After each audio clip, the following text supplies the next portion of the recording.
supervisi ini tugasnya Ustaz itu bukan mencari kelemahan tapi benar-benar sejauh mana pengembangan Ustaz dalam mengajar. Artinya ada peningkatan kualitas belajar.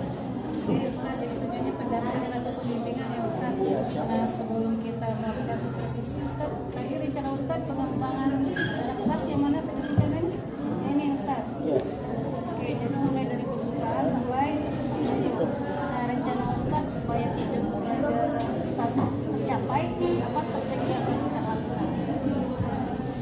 Area pengembangan itu nomor 2. Strategi Ustaz? Ya mungkin Satu tadi penguatan materi itu ditampilkan contohnya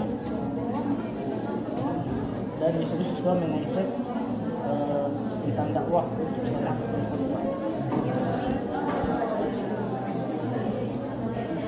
Nah, setelah itu kita tampilkan siswa di depan kelas untuk bagaimana dia berdakwah.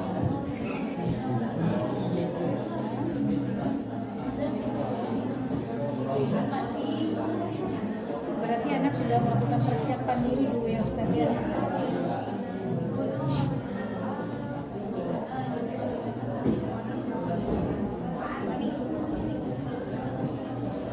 Kasih Ustaz.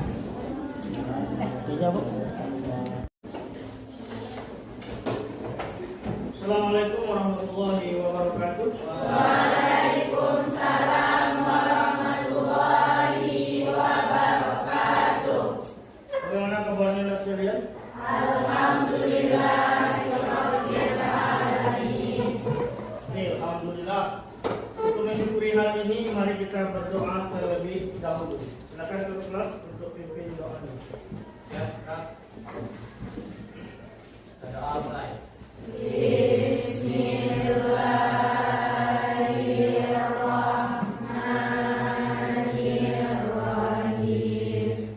Raditu billahi rabba wa bil Islam madina wa bil Muhammadin nabiyya wa rasulah. Rabbil zidni ilman warzuqni fahman bi rahmatika ya arhamar rahimin. Amin. Sampai baik. Alhamdulillah. Mudah-mudahan dengan doa yang kita bacakan, Allah memberikan kemudahan kepada kita. Allah memudahkan kita untuk belajar, membuka hati dan pikiran kita, sehingganya pelajaran hari ini tidak sia-sia kita lakukan. Amin, amin ya rabbal alamin. Baiklah, saudara sekalian, pada hari ini kita masuk ke materi khutbah tabligh dan dakwah. Sebelumnya kita juga sudah membahas kemarin itu materinya tentang menghindari narkoba, perkelahian antar pelajar, dan minuman keras. Dan alhamdulillah pada materi itu kita sudah mulai melakukan yang namanya dakwah. Kita sudah mulai berdakwah. Dakwah apa yang kita lakukan? Kita mulai melakukan dakwah menggunakan media sosial. Nah, kamu kemarin sudah membuat video pembelajaran tentang bagaimana kita menyebarkan dakwah untuk bisa orang-orang yang khusus di Bukit Tinggi, umumnya di Sumatera Barat, dan lebih umum lagi di Indonesia melihat konten-kontenmu bisa menghindari 3 perilaku tersebut. Dan alhamdulillah kita sudah selesai untuk materi itu.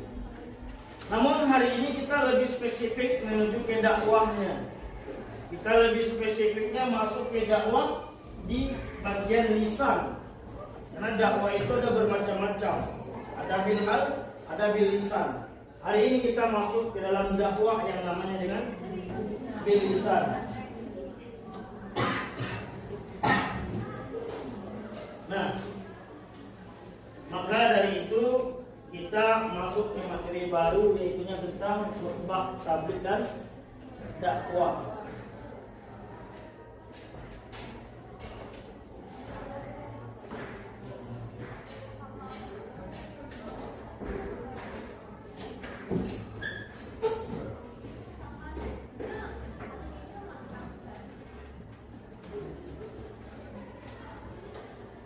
Oke, nah inilah materi kita pada hari ini. Sebelum kita masuk ke materi, nah, siapa di sini yang di kelas kita yang tidak hadir? Zahara. Gimana dia? Sakit. Siapa lagi? Wajah. Mudah-mudahan Zahra cepat segera pulih. Bisa belajar dengan kita berkumpul bersama-sama kembali. Nah, sebagaimana yang sudah Bapak syaratkan di awal, tempat duduk posisinya ingat bagaimana? Laki-laki di depan, belum pindah yang ke belakang.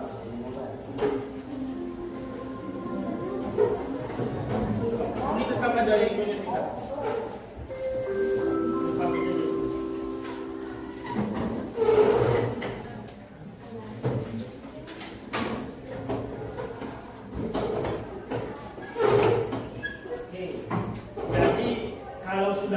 Laki-laki, yang perempuan tidak ada lagi yang merasa waspada.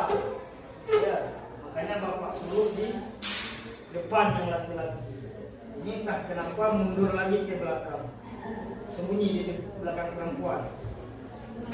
Oke, baik, saudara sekalian, kita akan lanjutkan materi kita tentang khutbah, tabligh dan dakwah.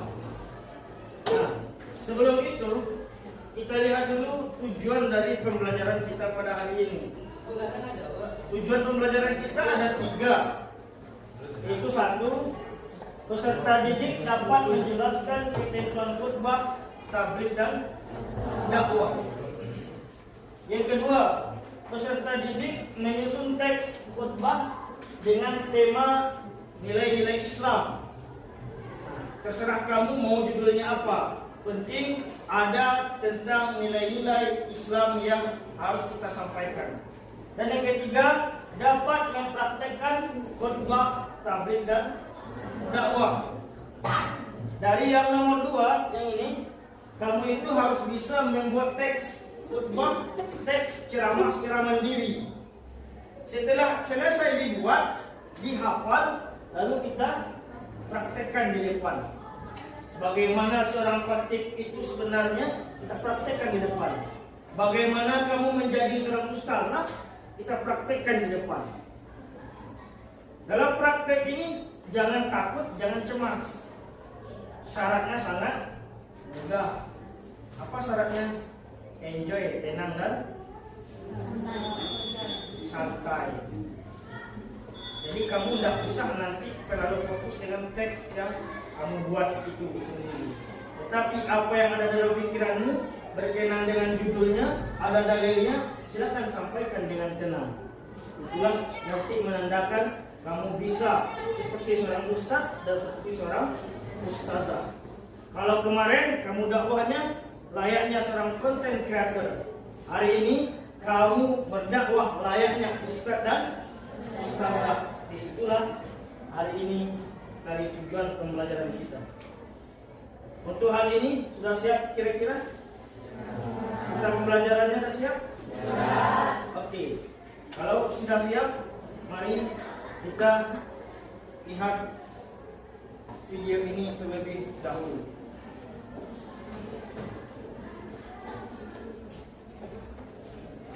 Ini menjelaskan khutbah, tabligh dan dakwah.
merupakan dalil tentang dakwah. Di sana dijelaskan dalam Al-Quran surah An-Nahl ayat 125 yang berbunyi, Bapak ulangi, yang inti dari sana itu sepanjang yang dibacakan tadi, ud'u sabili rabbi, itu intinya. Ud'u, serulah, ajaklah, sabili rabbi, sabil dengan jalan atau ke jalan, rabbi Tuhannya, Tuhan mereka, Tuhan kita semua, Allah. Di sanalah inti dari dakwah dan dalam Al-Quran surah An-Nahl. Oke, nah itulah dasar dalam materi kita pada hari ini. Kita mempelajarinya dari Al-Quran surah An-Nahl ayat 125 tentang perintah mengajak, menyeru orang Islam, orang mukmin, bahkan juga tidak hanya Islam, tetapi seluruh umat manusia agar menuju jalan Allah, jalan yang baik.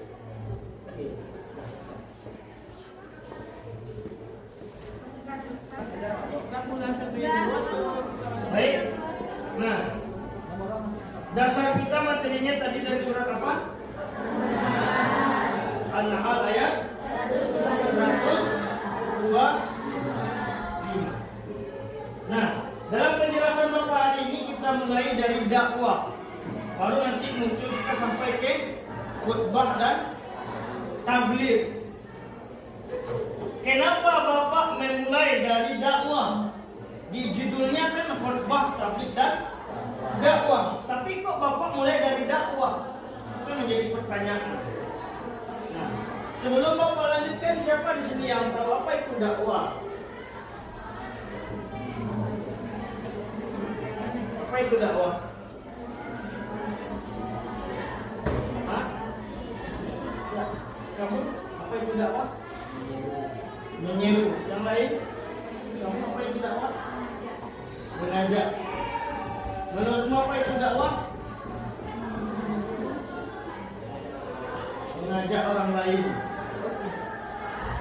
Di sini siapa yang pernah berdakwah? Kamu kapan? Kawasan lomba? Belum. Itu saja. Yang lain pernah berdakwah di sini? Hah? Di sekolah juga. Yang lain tidak ada yang pernah berdakwah? Hah? Pernah? Ya, kamu kapan terakhir berdakwah? Waktu bikin video tentang menghindari materi kita sebelumnya. Oke. Nah, kita harus paham dari dakwah ini terlebih dahulu. Jangan sampai nanti kita seperti masyarakat umum mengatakan dakwah bukan tugas saya. Itu adalah tugas ustaz, tugas ustazah, tugas mubaligh, tugas mubalighah. Tidak. Semua kita pasti sudah pernah berdakwah. Kita sudah pancing tadi dengan ayat ud'u sabili rabbi, serulah, ajaklah manusia ke jalan Tuhannya. Kalau jalan Tuhan itu jalan yang mana? Jalan yang benar. Apa contohnya jalan yang benar? Ngajak sholat, apalagi ngajak bersedekah, ngajak ngaji.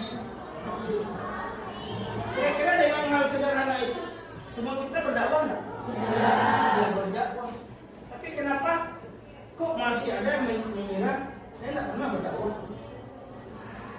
Padahal semua kita itu pernah berdakwah. Kenapa? Dari dakwah ini ya, asal katanya da'a, ya dakwatan, mengajak, menyeru, memanggil ke mana? Jalan Allah, jalan yang benar, jalan yang baik. Jadi apapun yang kamu lakukan penting mengajak kepada yang baik, itu berdakwah. Asalkan jangan kamu ajak temanmu, Allah baru ini 7 balik masih jomblo, nggak gaul, dia ikut dengan kami komunitas pacaran. Pacaran yang mana? Pacaran syar'i. Anak-anak, itu kan mengajak tuh. Kamu ajak temanmu pacaran syar'i ke komunitas, bagaimana pacaran syar'i itu? Ya setiap malam nanti dibangunkan tahajud, ajak ngaji, ingatkan sholat, iya kan? Itu bukan dakwah, tapi itu mengajak dosa. Tapi kalau sudah jalan yang benar, jalan Allah, seperti kamu ngajak ngaji, ngajak sholat berjamaah, nyuruh temanmu sholat, itu sudah berdakwah. Nah, paham dakwah itu seperti apa? Paham kan? Kalau sudah mengajak kebaikan, itu sudah berdakwah. Kita lihat lagi, dakwah terbagi atas 2. Nah, dakwah apa saja? Nih, dakwahnya. Dalam hal ini kita memakainya 3. Kalau dalam pembagiannya ada beberapa hal. Nah, kita yang biasa diambil orang itu 2. 1, bilisan dan juga bilhal. Hari ini zaman sudah canggih, sudah modern, ditambah dakwah tadwin, yaitu dakwah menggunakan media sosial. Sudah pernah kan dilakukan? Sudah. Kapan kita lakukan? Materi sebelum membuat video pembelajaran tentang mengajak orang menghindari perbuatan maksiat. Nah, dalam hal berdakwah yang perlu kita pahami nih, dakwah bilisan, dakwah disampaikan secara verbal. Contohnya kira-kira apa? Ceramah, khutbah, apa lagi?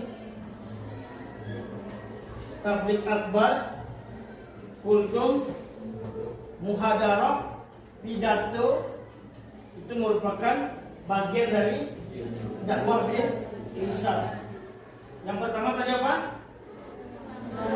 Ceramah, khutbah, tabligh akbar, pidato, kultum, muhadarah, dan lain sebagainya. Itu termasuk dalam bilisan. Yang kedua, dakwah bilhal. Contohnya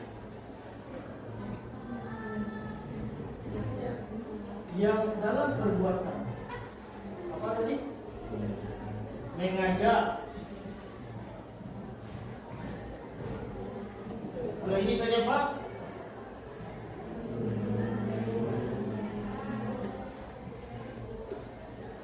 Yang antara bilisan dan bilhal itu perbedaan intinya di sini. Bilisan itu hanya menyuruh, memerintahkan. Contohnya, kawan-kawan, ayolah sholatlah, ulanglah azan zuhur. Kita tidak peduli nak dilakukan atau tidak. Sedangkan bilhal dengan perbuatan kita ajak. Contohnya gini, kamu apa namanya? Gilang apa sholatlah berjamaah. Itu merupakan bilhal karena langsung dikerjakan. Lalu apa lagi contohnya? Dek, ngajilah kamu lagi. Cek maghrib kalau bisa ngaji terus. Lalu itu maksudnya kemana? Bilisan. Kalau bilhal, dek tadarus lah, ngaji apa samulah. Itulah yang dikatakan dengan bilhal. Nah, lalu selanjutnya bitadwin dilakukan melalui tulisan, melalui media. Kalau bilisan ini pernah tidak dilakukan? Pernah tidak secara tulisan? Menulis surat, mungkin menulis surat. Dari kisah-kisah dalam Islam, siapa yang sering mencontohkan dakwah dengan tulisan? Yang sangat termasyhur kisahnya.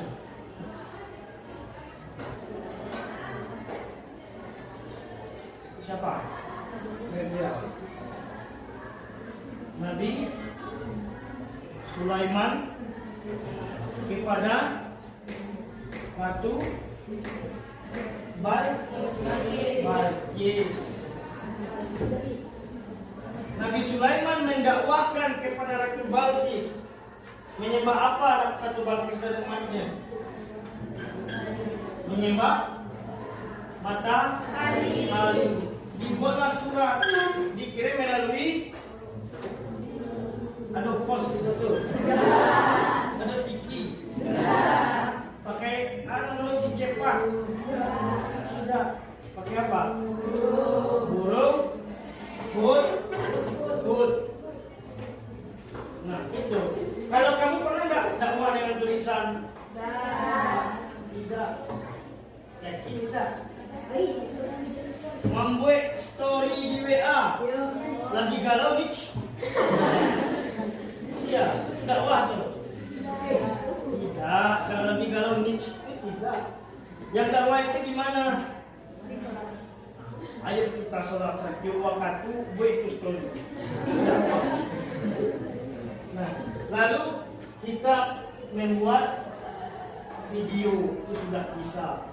Nah, itulah pembagian dari dakwah. Yang ini menggunakan media, ini dengan langsung kerjakan. Sedangkan yang ini kita perintahkan dan menyuruh. Oke, sampai di sini paham? Ada yang ingin ditanyakan? Dari dakwah. Lalu khutbah kita itu gimana Pak? Khutbah masuk ke dalam lisan. Pak, apakah kami membuat teks khutbah itu termasuk ke tadwin? Masuk atau tidak? Masuk atau tidak? Kalau kamu publikasikan itu masuk. Tapi kalau kamu tulis, masuk dalam tas, sampai di rumah disimpan, itu tidak jadi apa-apa. Kecuali kamu publish, walaupun hanya kamu suruh teman membaca, baru masuk ke dakwah tadwin. Tapi kalau disimpan tidak masuk ke sana. Oke, bisa dipahami? Bisa? Oke.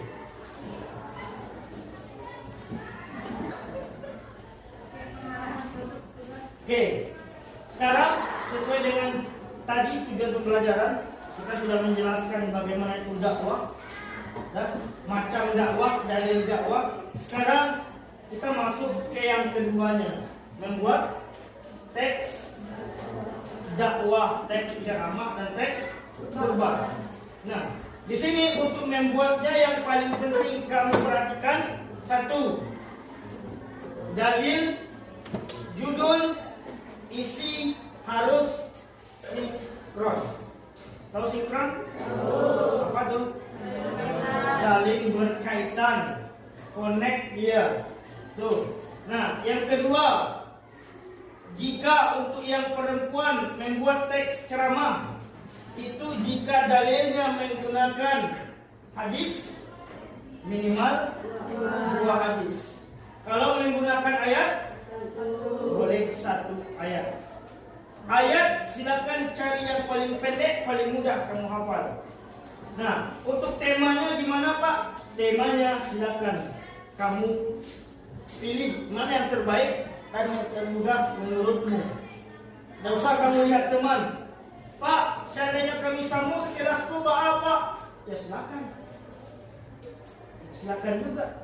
Tetapi alangkah baiknya dibuat berdasarkan pikiran masing-masing yang paling mudah menurut kita. Mungkin mudah menurut Dani, temanya tentang sholat. Menurut Gilang belum tentu mudah. Mungkin mudah menurut si Ayu, materinya tentang narkoba. Menurut si Dani belum tentu.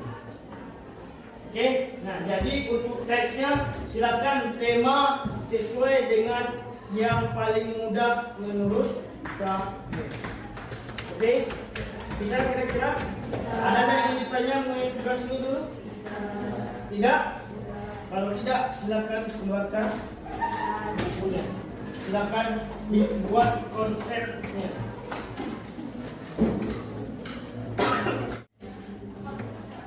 Oke, silakan dicari dan ditulis materi tentang khutbah, tabligh dan dakwah.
Buat materi itu kau pikirkan dalilnya juga jangan terlalu panjang. Baik, saudara sekalian, sudah selesai buat teksnya kan? Sudah. Kira-kira dari kamu menyalin, membuat, kan masih ada yang teringat tuh. Siapa di sini yang bisa menampilkan khutbah dan juga ceramah? Oke, silakan dimulai dari Dani.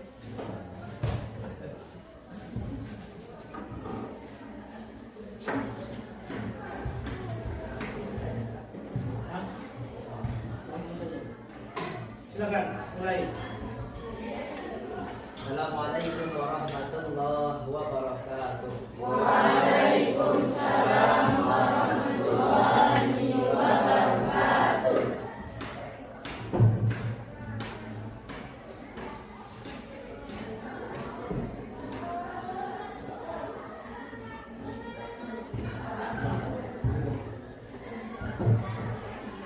Alhamdulillahi rabbil alamin. Wassalatu wassalamu ala ashrafil anbiya'i wal mursalin wa ala alihi wa sahbihi ajma'in. Asyhadu an la ilaha illallah wa asyhadu anna Muhammadan abduhu wa rasuluh la nabiyya ba'da amma ba'd.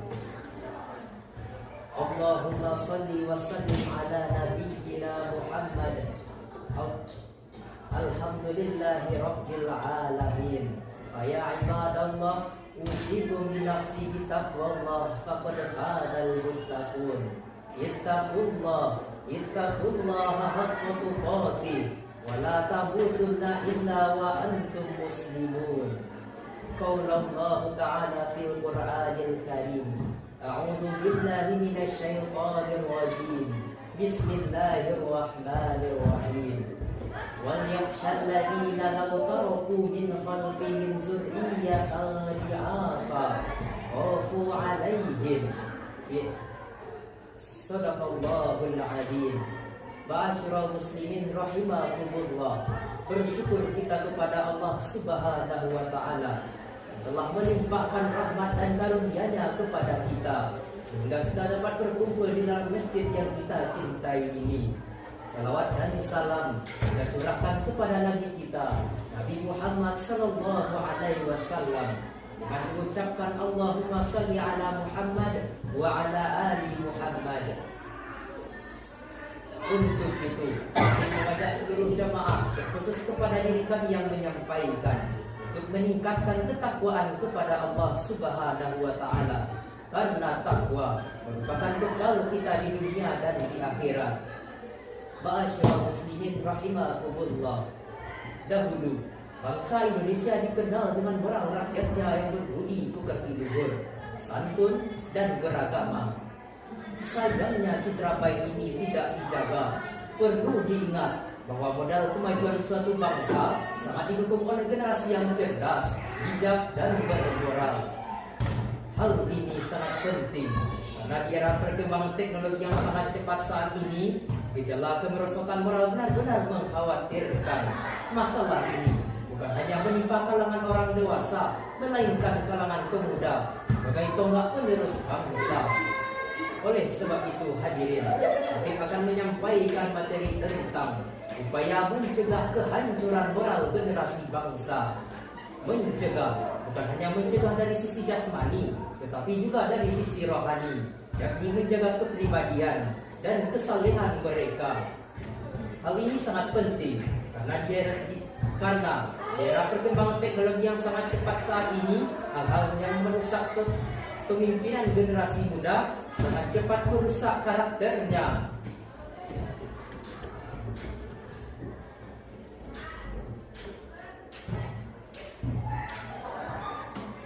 Kualitas generasi muda saat ini adalah pertanda peradaban di masa depan.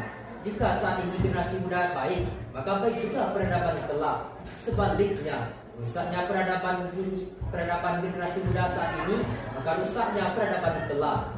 Sehingga perlu bagi kita saat ini untuk mendidik generasi muda menjadi generasi yang kuat karakter dan kesalehan mereka, sampai akhirnya mereka mampu mengemban dengan baik tanggung jawab yang ditinggalkan generasi tua.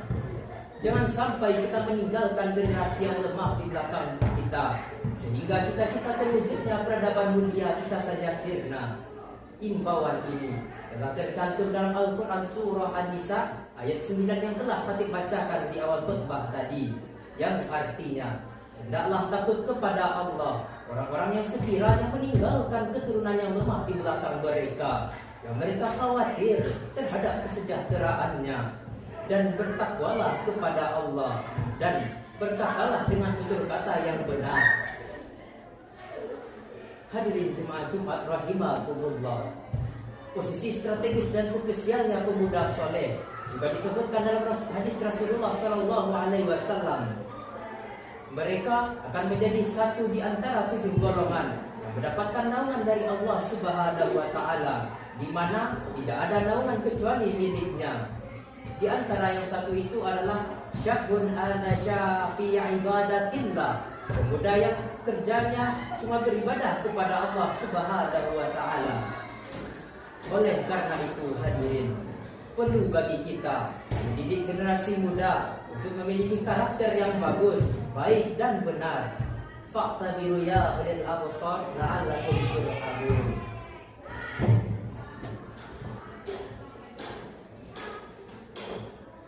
Alhamdulillah, innal hamdalillah nahmaduhu wa nasta'inuhu wa nastaghfiruh wa na'udzu billahi min syururi anfusina wa min sayyiati a'malina. May yahdihillahu fala mudhillalah wa may yudlil fala hadiyalah. Asyhadu an la ilaha illallah wa asyhadu anna Muhammadan abduhu wa rasuluh la nabiyya ba'da.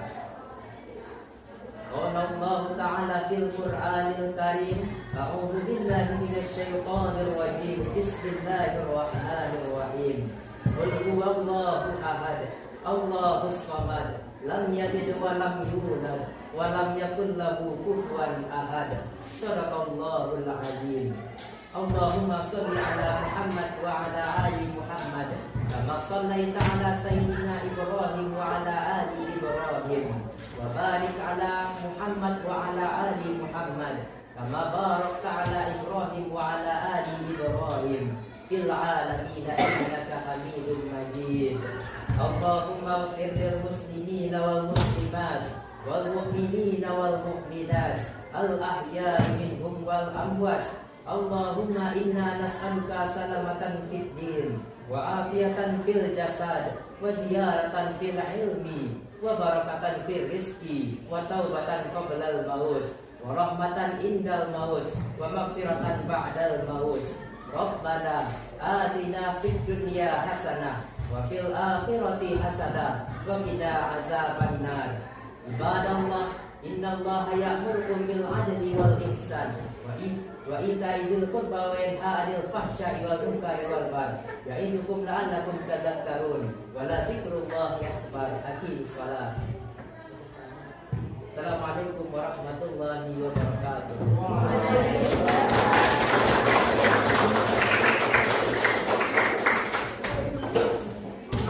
Oke, silakan yang perempuan, siapa kira-kira?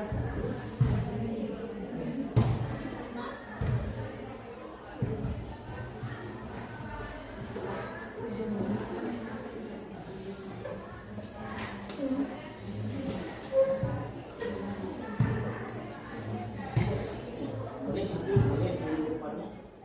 Atau kamu yang duduk juga boleh.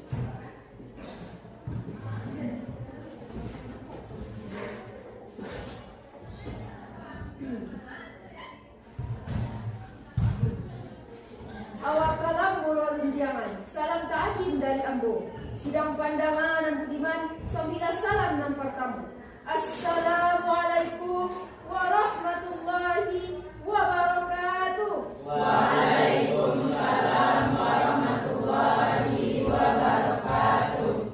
Alhamdulillah, alhamdulillahilladzi hadana li hadza wa ma kunna linahtadiya laula an hadana Allah.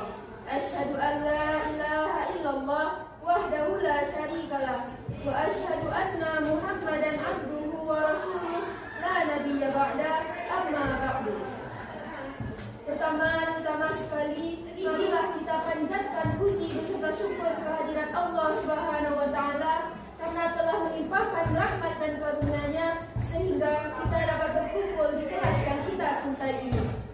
Salawat berangkaian salam tidak lupa kita kirimkan terhadap Nabi Yuna Muhammad sallallahu alaihi wasallam. Baiklah, pada kesempatan kali ini saya akan menyampaikan ceramah saya yang berjudul Membangun Generasi Muda yang Berdaya di Era 4.0. Hadirin yang dirahmati Allah, berbicara mengenai masa 4.0 pasti identik dengan masa muda, masa yang hebat luar biasa, dikarenakan masa mudalah masa yang paling sesuai untuk senantiasa taat kepada Allah Subhanahu wa taala. Hal ini seirama dengan yang dikatakan oleh ulama tafsir Al-Quran, Syekh Abu Al-Bini Katsir dalam kitabnya mengatakan bahwa masa mudalah masa yang penuh dengan kekuatan yang sebelumnya diisi dengan masa yang penuh dengan kelemahan.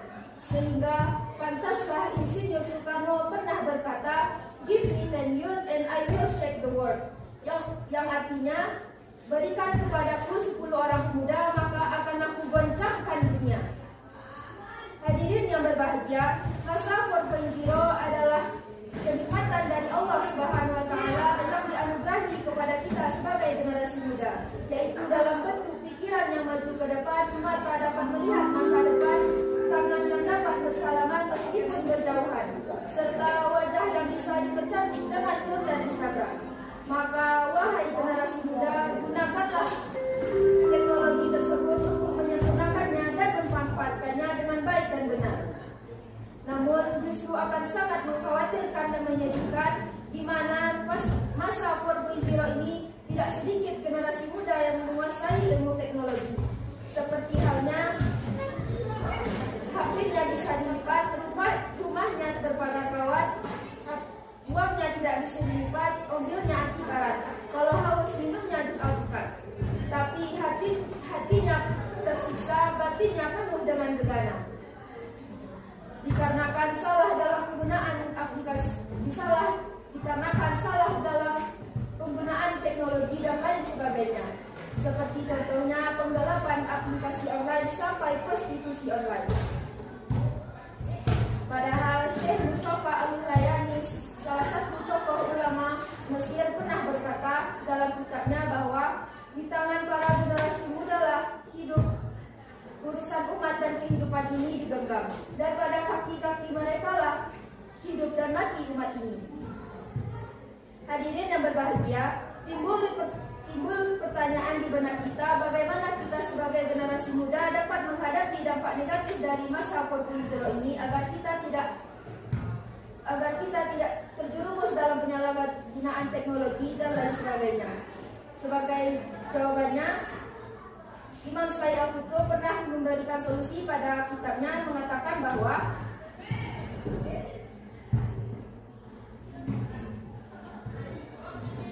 yaitu dengan Imam Said Al-Qutb pernah berkata dalam kitabnya, yaitu dengan cara memberikan solusi, yaitu tarbiyatul fardiyah. Kita sebagai generasi muda harus semangat dalam pelajari ilmu pengetahuan umum dan ilmu pengetahuan agama, sebagaimana sabda Rasulullah, "Thalabul ilmi fardhatun 'ala kulli muslimin wal muslimat," yang artinya menuntut ilmu itu wajib bagi setiap laki-laki dan perempuan. Hadirin berbahagia, oleh karena itu, marilah kita sebagai generasi muda untuk senantiasa semangat dalam pelajari ilmu pengetahuan agama, ilmu pengetahuan umum yang disertai dengan memperdalam ilmu pengetahuan agama. Karena ilmuwan Albert Einstein pernah berkata, ilmu pengetahuan tanpa ilmu agama adalah lumpuh, dan ilmu agama tanpa ilmu pengetahuan adalah buta. Apabila kedua ilmu tersebut sudah saling melengkapi, maka cita-cita kita menjadi generasi muda yang menjadikan Indonesia yang maju di era 4.0 ini akan terwujud. Sebagaimana firman Allah dalam surat Al-Mujadalah ayat 11. A'udzu billahi minasy syaithanir rajim. Bismillahirrahmanirrahim. Yarfa'illahu alladhina amanu minkum walladhina utul ilma darajat. Yang artinya, niscaya Allah akan meninggikan derajat orang-orang yang beriman di antara kamu berapa derajat, dan orang-orang yang berilmu di antara kamu berapa derajat.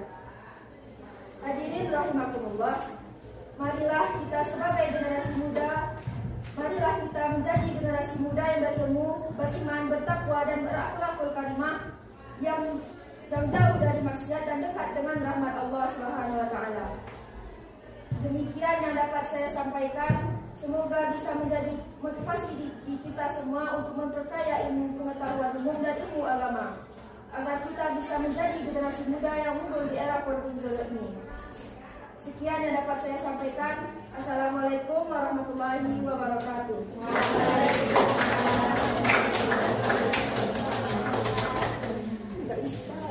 Baik, terima kasih kita ucapkan kepada Ustazah Ayu dan Ustaz Dani. Itulah contoh dari bagaimana berceramah dan juga berkhutbah. Nah, dalam hal ini nanti yang perlu kita garis bawahi adalah di bagian khutbah. Khutbah terikat dengan yang namanya rukun. Nah, rukun khutbah itu ada 6. 1, puji-pujian atau hamdalah. Yang kedua, syahadat. Ketiga, salawat. Keempat, wasiat takwa. 5, ayat di salah satu khutbah. Dan yang keenam, doa untuk kaum muslimin dan muslimat. Jangan sampai kurang rukunnya. Seandainya nanti, Ustadz Dani mendengarkan khutbah, lalu khotib di masjid lupa untuk rukunnya membacakan, maka Ustadz Dani bisa menyambung rukun itu untuk mengingatkan khotib dalam berkhutbah pada hari Jumat. Nah, jadi anda sekalian, Itulah yang harus kita lakukan. Dan kita jangan pernah berhenti untuk yang namanya berdakwah. Apalagi generasi muda harapan bangsa, generasi muda harapan agama, yang mana kita akan memimpin negara ini, memimpin agama ini 10 atau 15 tahun ke depan. Jangan pernah berhenti berdakwah. Siarkanlah agama Islam, baik itu secara lisan, secara bilhal atau perbuatan, ataupun dengan bitadwin dan juga video, tulisan dan lain sebagainya. Baik, Anda sekalian, itulah materi kita pada hari ini. Siapa di sini kira-kira yang bisa menyimpulkan materi pembelajaran kita pada hari ini tentang materi perbuatan berdakwah? Ya, silakan Tiara.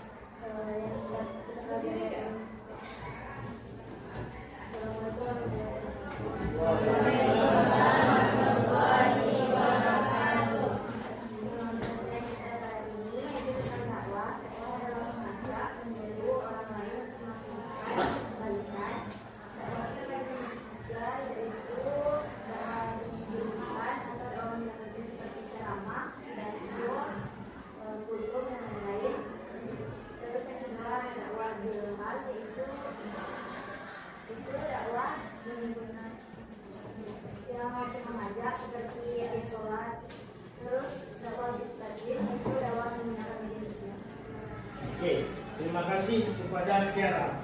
Jadi kesimpulannya materi kita hari ini tentang materi khutbah tabligh dan dakwah, yaitu kita harus selalu mengajak umat Islam ke jalan yang benar. Dakwah yang bisa kita lakukan ada 3 cara. Satu, dengan bil lisan atau verbal, seperti ceramah, khutbah, kultum dan sebagainya. Yang kedua, itunya dengan bil hal, perbuatan langsung. Dan yang ketiga, yaitunya kita melakukan dengan media sosial, dengan tulisan yang disebut dengan bitadwin. Oke. Nah, lalu selanjutnya kira-kira dari yang tampil melihat Ustaz Dani dan Ustazah Ayu tadi, gimana perasaan untuk mau maju ke depan ini? Takut. Kenapa takut berdiri di depan? Deg-degan, menggeritik di mukodo. Itu namanya kita dalam posisi belajar, itu biasa. Nah, yang penting kita harus mengalahkan rasa takut, rasa cemas, rasa gugup. Bagaimana caranya? Yaitu tadi yang Pak sampaikan, jangan terfokus pada teks, jangan terfokus pada kesalahan, tapi apa yang ada dalam pikiran alirkan ke verbal kita sehingga lancarlah kita untuk berubah. Kalau sudah selesai dari sini, perasaan kamu akan lega, tenang, dan luar biasa, rasanya bebas dari namanya ikatan. Dan juga bagi kaum yang lain, ketika teman tampil di depan, supaya tidak perasaannya terlalu gugup, terlalu cemas, dengarkan dengan baik dan tolong perhatikan. Ketika ada kesalahannya, jangan ada yang tertawa, jangan ada yang mengomentari langsung, supaya apa? Tidak hilang apa yang sudah diingatnya. Oke? Bisa kira-kira?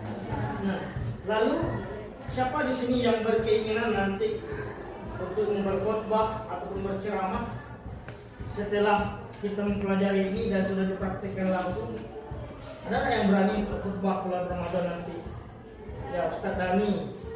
Karena kalau Ustaz Dani ini sudah mahir ya, sudah pro dia, dan legend di kelas ini. Yang lain ada enggak yang berminat berdakwah? Kalau bisa, walaupun kita anak SMK, yang namanya dakwah jangan pernah diputuskan. Karena kata Rasulullah, balighu anni walau ayat, sampaikanlah olehmu dariku walaupun 1 ayat. Maksudnya itu apa? Walaupun tidak tahu satu kebaikan, maka ajarkanlah, sampaikan. Jadi harapan Bapak itu dakwah jangan pernah diteruskan. Kalau tidak sanggup dengan verbal, maka banyak-banyaklah buat konten-konten positif, konten-konten ajakan, di media sosialmu untuk ke jalan yang benar, ke jalan Allah, itu sudah termasuk berdakwah. Oke, mungkin itulah pertemuan kita pada hari ini. Assalamualaikum warahmatullahi wabarakatuh. Waalaikumsalam warahmatullahi wabarakatuh. Assalamualaikum warahmatullahi wabarakatuh. Apa kabar Ustaz? Baik? Alhamdulillah. Nah, Ustaz, kemarin kita kan sudah melakukan supervisi. Iya. Nah, bagaimana perasaan Ustaz setelah disupervisi? Perasaan setelah supervisi dari yang sebelumnya dilakukan supervisi ada beberapa hal yang mungkin terkendala bersama dengan pabrik itu bagian refleksi. Nah, setelah dilakukan supervisi, alhamdulillah itu dilakukan ternyata sangat baik dan sangat bagus gunanya untuk melihat sejauh mana pelajaran materi yang sudah disampaikan oleh para siswa dan sejauh mana para mahasiswa dapat memahami yang disampaikan. Dan dari supervisi kemarin, alhamdulillah kami lebih puas dari yang sebelumnya kami supervisi. Ustaz, selama proses pembelajaran kemarin, menurut Ustaz, apakah sudah sesuai dengan rencana Ustaz? Kalau dari perencanaan sesuai dengan modul dan PP itu sudah sesuai dari yang kami buat dan terlaksana di kelas kemarin. Cuma ada sedikit kiripan dan yang tertinggal itu bagian refleksi yang harus dilakukan. Ada dari Nah, kira-kira apa penyebabnya bisa sampai Karena jarang dilakukan dan juga jarang pernah mendapatkan penyegaran tentang refleksi. Jadi selama ini Ustaz juga belum mengetahui apa itu refleksi?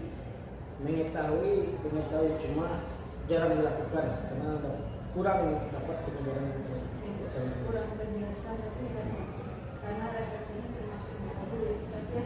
Yang selama ini kita masih belajar hanya sampai pada sekian. Dari pelaksanaan pembelajaran yang sudah dilakukan kemarin, masih ada enggak dalam proses pembelajaran yang perlu dilihat? Kalau dalam proses rasanya sesuai dengan perencanaan itu pas-pas saja pas, dan mungkin perlu ditingkatkan ya bagaimana kembali kita menaktifkan sesuatu, membuat sesuatu enjoy bersama kita. Berarti bagaimana menciptakan pembelajaran yang menyenangkan dan nyaman puas. Sudah ada Ustaz coba menyusun strategi bagaimana anak senang atau enjoy dalam pembelajaran itu? Ya sudah ada beberapa yang dilakukan itu terutama yang berdiferensiasi ini ketika kita melakukan proses pembelajaran sesuai dengan minat siswa itu sangat terlihat berpacu mereka dalam belajar. Itu sebelumnya tidak pernah kami lakukan. Menyenangkan itu di balik materi kemarin itu tentang menghindari perbuatan tercela. Di sana kita ajak siswa itu membuat video untuk mereka itu mengajak menghindari perbuatan itu kepada masyarakat dan juga pada teman-temannya. Karena hal itu siswa merasa itu sesuai dengan basic mereka, yaitu membuat video dan berkarya sehingga menyenangkan bagi mereka. Jadi pembelajaran yang menyenangkan dan enjoy bagaimana sudah terlaksana. Nah, Ustaz, kira-kira dari proses pembelajaran yang kemarin sudah berapa rentangnya dari antara rentang 1 sampai 10, kira-kira di rentang berapa?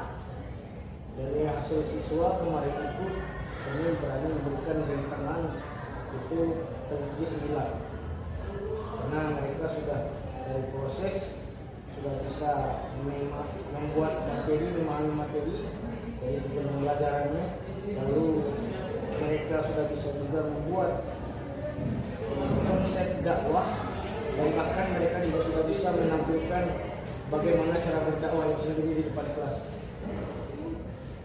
Berarti anak sudah mandiri. Ya.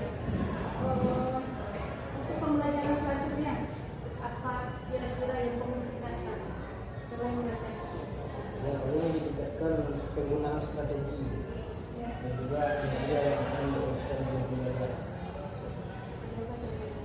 Kita menggunakan strategi belajar yang difokuskan titiknya kepada siswa, tidak fokus kepada kita guru terhadap materi. Ya, jadi pembelajaran bisa pada siswa.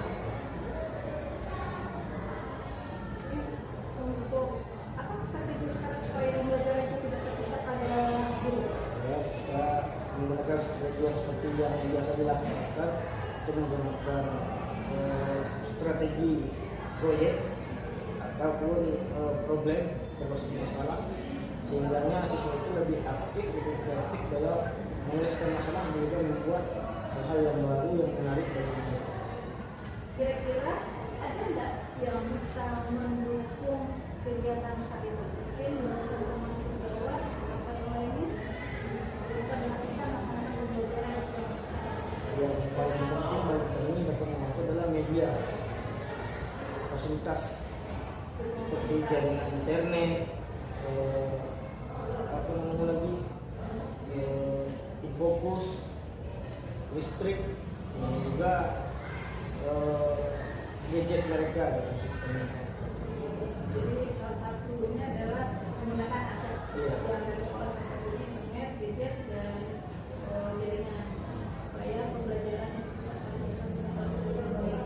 Oke, kedepannya ada strategi lain Ustaz, supaya pembelajaran yang terpusat pada anak itu bisa terlaksana dengan baik. Ada strategi lain?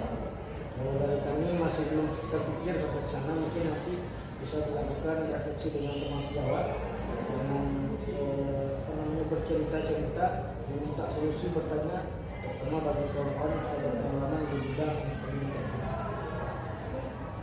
Jadi teman sejawat yang bisa membantu mendukung supaya pembelajaran yang terpusat pada siswa itu bisa terlaksana dengan baik sebagai sekolah.